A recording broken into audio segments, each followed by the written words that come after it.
Welcome, curious minds. Today we're stepping into the shadows a bit for a deep dive into some unsettling tales. These aren't just, pieces of information. They're true accounts, mysteries, hidden horrors, the chilling stuff that can lurk just beneath the surface. Absolutely. We're looking at narratives that really get into the heart of human deception, the sheer tenacity of investigators facing these cold trails. Yeah, and how local legends sometimes cover up some really tragic truths. Exactly. We'll hear about cases that just went cold, secrets kept for, decades, and experiences that genuinely redefined fear for those involved. Okay, let's get straight into it. Our first story comes from northwestern England. It's about a private investigator named Andrew. Right. He'd been in private security for something like 22 years before switching careers. Yeah, and becoming a PI in England, it's not like just hanging out a shingle. You need a license, training courses. It's regulated. Right. He wasn't ex-police or anything, just decided this was the path in his late 20s. His first year was basically an apprenticeship, shadowing a former CID boss. Learning the ropes, as they say. Exactly. By the end of that, he was capable, taking his own cases. He saw depressing stuff, stressful stuff, even just mundane cases. But there was one that truly terrified him. And that's often the difference, isn't it? PIs, they work a lot on, let's say, social intelligence, intuition, maybe less formal evidence sometimes than the police need. That makes sense. And that personal investment, Andrew felt, that's often what pushes them when the official investigation stalls. It's a different angle. It really is. So this case, the terrifying one, it started when a woman came to his firm. Her adult son had been missing for almost a year. A whole year. Wow. He'd vanished for 4 months initially, then suddenly sent a text. Said he was okay, wanted a fresh start, promised he'd be in touch. Okay, so maybe not completely out of the blue if he'd done something similar before. Well, yeah, he had run away as a teenager, so it wasn't totally out of character. But then it got weird. He refused phone calls, said hearing his mother's voice made him too emotional. That was strange. The mother reported the text to the police, and you know what? They took him off the missing person register. Based on the text alone. Seems like it. But later, the mother just felt something was dodgy, she said. But she couldn't get the police to really take her seriously again. That's tough, when someone's off the list. Yeah, months passed.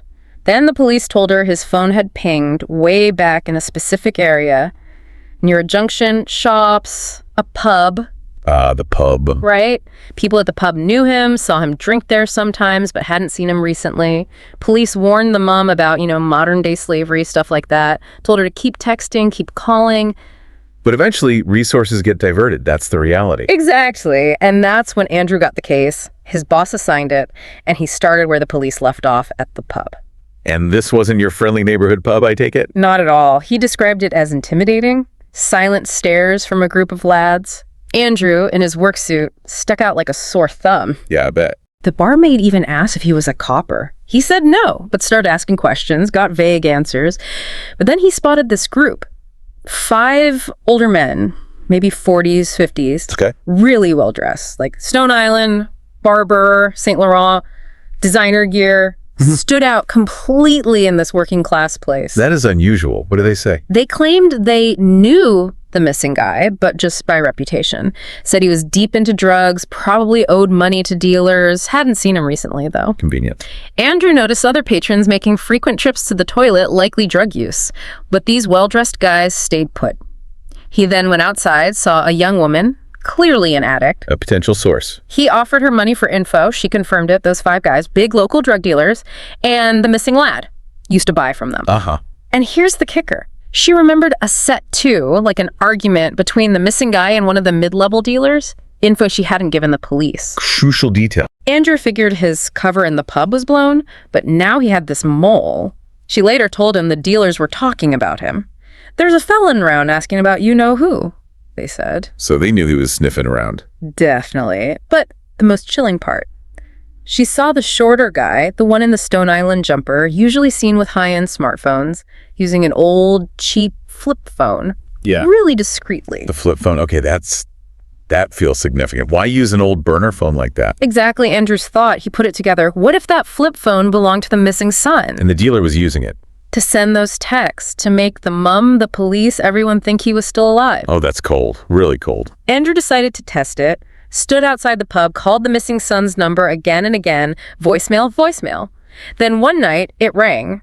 He saw the shorter dealer, the Stone Island guy, discreetly pull a phone from his pocket. Got him. The very next call Andrew made, actively declined. Click. The third call, phone switched off. Wow. So he had strong circumstantial evidence. He thought so. He called the detective, laid it all out, his theory. Murder. The pub, maybe the crime scene, the flip phone as proof of deception. And the police reaction. The detective found it compelling, apparently. But 3 weeks later, nothing. No progress. They weren't going to act on a PI's harebrained theory about a flip phone? Legally, it's thin, I suppose. Impersonating someone isn't necessarily illegal if there's no fraud. Right. That's what they said. So the case stalled, open, but going nowhere. Andrew had to tell the mother, well, not the whole theory, just that something bad had happened and the men in the pub were likely responsible. Devastating for her. To know, but not know, and have no official action. It's the ambiguity that kills. Just awful. He still hopes the truth comes out someday. It highlights that gap, doesn't it? Between strong suspicion, even near certainty for the PI, and the burden of proof needed for law enforcement. Definitely. Okay, let's shift gears. Another chilling one from the sources. This time, Mississippi, 2003. A detective joins the state's first ever cold case unit. A tough job. Viewing old, unsolved violent crimes, trying to get DA approval to reinvestigate. Yeah, and the DA apparently was more focused on current cases, the ones that looked good politically. That's often the friction with cold case units. Resources, political will. But this detective, he was ambitious, wanted to make his mark, he needed results. So the pressure was on. The very first case he pushed to the DA was a Jane Doe, found way back in 1993. Okay. And the discovery, it was grim. A guy stops for a roadside leak, finds 2 trash bags. The smell, sickening but oddly familiar, the report said. Inside, a dismembered woman, maybe 17 to 25 years old, torso and arms in one bag, legs in the other. Her head, hands, and feet were missing. Purposeful removal to prevent identification. Exactly. Abrasion suggested maybe she was a prostitute. Track marks pointed to heavy drug use, oxy, Demerol, cocaine, meth, and really high levels of this synthetic psychedelic 2CB. 2CB, that's unusual. Known for intense hallucinations. Yeah. And there were boot prints. Size 12 Red Wings. They initially linked those to a known serial killer, George Jones. Already doing life for killing 3 prostitutes. Ah, the obvious connection. They thought she was victim number 4. That was the assumption. But our detective, reviewing the file decades later, found problems. Big ones. Like what? 2 things mainly. First, Jones's truck had a tachometer measures engine work, routes. In his other murders, it proved he lied about where he went. Okay. But for this, Jane Doe. His tachometer readings matched his story, putting him miles away from Marshall County when the body was likely dumped. Could he swap it? Maybe. But why just this once? Inconsistent. What was the second thing? The mutilation style. Jones's other victims were mutilated wildly, frenziedly, often while still alive. Fingers, toes, teeth, all intact, though. And Jane Doe. Her dismemberment, head, hands, feet, was almost clinical, done after death. And it was the only mutilation. Completely different MO. That's a major discrepancy. How did they explain that away initially? Prosecution argued he just changed his method. Juries. Well, they convicted Jones for 3 murders, but not the 4th.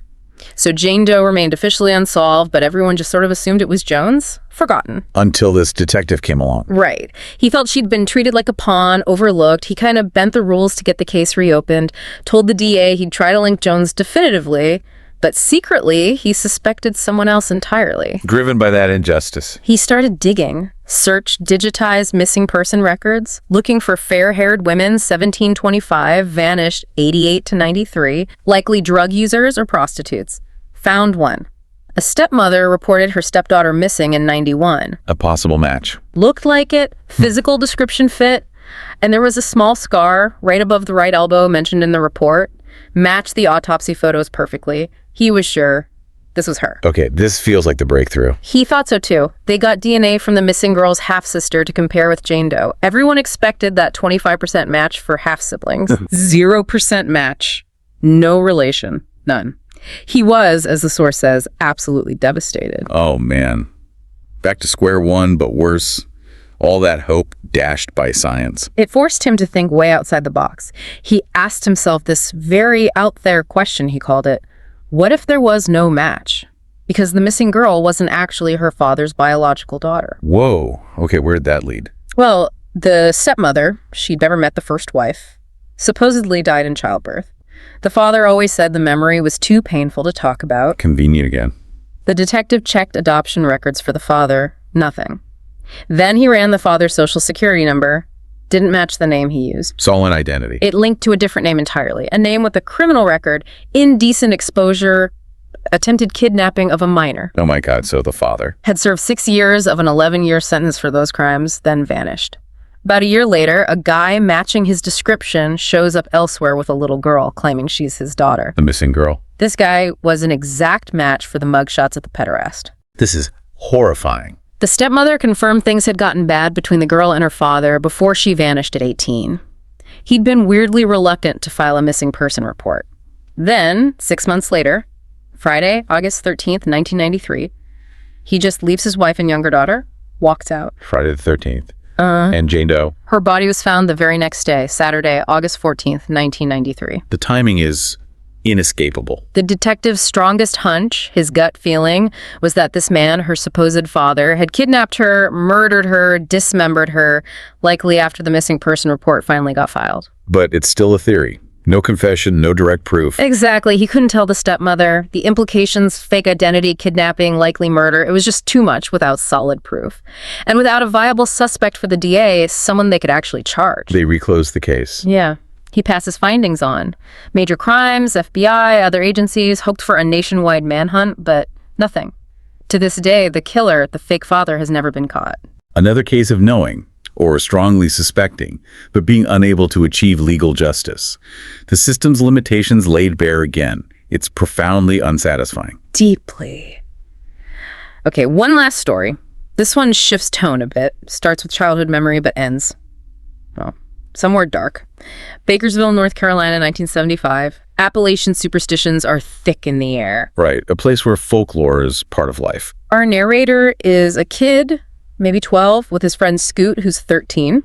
Scoot's cousin swears there's a witch on Rattlesnake Ridge, cursed 4 men, supposedly. They all died mysteriously. Classic kid dare fodder. Go find the witch. Pretty much. They set off to prove the cousin wrong, hike up the ridge. After about an hour, they smell it.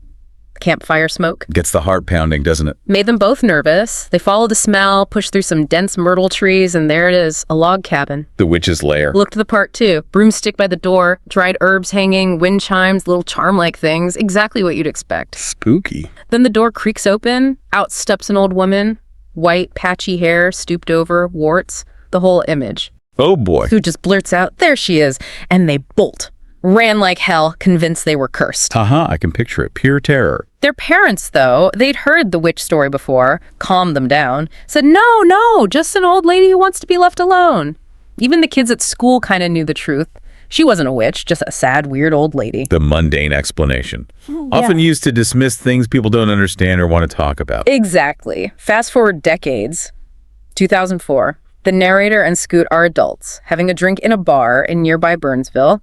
They're joking about the witch, wondering, why did she really live out there? Who were those 4 cursed men? Stirring up old memories. An old guy at the bar overhears them, says he used to live in Bakersville, offers to tell them the real story, says, everyone involved must be dead by now. Okay, now we get the truth behind the legend. He waves away the supernatural stuff, but confirms, yes, those 4 men's deaths. They were connected to the woman on the ridge, Dora Ann, and her isolation. And then he drops the bomb. One of the cursed men was her own husband. Her husband. Okay, this isn't a witch story at all. This is something else entirely. Totally. He tells them about Dora Ann Quinlan. Back in 1941, she marries James Cranwell. He goes off to fight in World War II. Declared missing, later presumed dead. His stuff found among massacre victims. A war widow. Tragic. Dora Ann is heartbroken. Eventually, she starts a secret affair with a local grocery store clerk, quietly. Trying to move on. But then, 1946, Cranwell isn't dead. He was a POW, found near death, but alive. Returns home a hero. Big welcome. Oh, wow. Complicated homecoming. Incredibly. One night, Cranwell comes home, finds Dora Ann in bed with the clerk. Oh. He goes ballistic, beats the clerk savagely, ties him up. Then he gets his old high school buddies, forces them to join him. They beat Dora Ann. They rape her. This is horrific. Afterwards, they drag the terrified, beaten clerk out into the woods, shoot him, hide the body. It was never found. Just brutal. What about Dora Ann? She went to the sheriff, told him everything, the beatings, the rape, the murder of her lover named Cranwell and his friends. No witnesses willing to talk. No physical evidence except maybe some scent dogs picking something up near the woods. But it faded. Cranwell and his buddies were powerful men in town. The sheriff, his hands were tied, couldn't prosecute. So they got away with it completely. Well, officially, yes. Right. But then, months later, Cranwell's house burns down. He's inside, dead. Accident. That's what they called it. But then, his two buddies, the ones involved that night, they both die within hours of each other. One in a car crash, the other poisoned. Hours apart. That's not coincidence. State Patrol investigated, but again, ruled accidents or coincidences. No proof otherwise. Hightown knew, though. They must have known. Seems likely. And Dora Ann. After the initial trauma, the deep depression, after those men died, she started to smile again, started eating, started taking long walks up on Rattlesnake Ridge. Looking for her lover's body. Exactly. Day after day. Eventually, she just stopped coming home. Someone found her little cabin up there later. And that's when the rumors started. The witch? A myth created, maybe to protect her, to keep people away, to cover the town's own silent justice. Probably all of the above. It kept people away, let her live out her days up there, sequestered near the place she believed her murdered lover was buried. The myth masked the unbearable truth. So the witch was actually a victim seeking peace near the site of her trauma and loss, shielded by folklore. What a story. Incredible, isn't it? These accounts, they're all so different, but they share that thread, don't they? The real horrors, the deep ones, they come from human actions, hidden or disguised by time, by stories. Andrew's case, the Jane Doe, Dora Ann, it really shows how horror is often buried in human secrets, not supernatural events, legal hurdles, community silence, personal deception. It really makes you think about what other truths might be out there, just waiting. What lingers for you after hearing these? Just that powerful reminder, you know. We like logic, easy answers, but the world is messy, complex. Human cruelty can be astounding, but so can resilience. Like Dora Ann finding her own kind of peace. Yeah, that really sticks with you. The knowledge isn't just the facts of the cases, but the patterns, right? How truth gets obscured, how justice works or doesn't. Absolutely. Well, if these tales captivated you, if this deep dive left you with that shiver, that need to know more, We hope it did. then please do like this exploration, share it with others who appreciate these kinds of narratives, and definitely subscribe to Horror Docx for more chilling stories. Your support really helps us continue bringing these accounts to light. It does. So until next time, stay curious and maybe, just maybe, look a little closer at those shadows.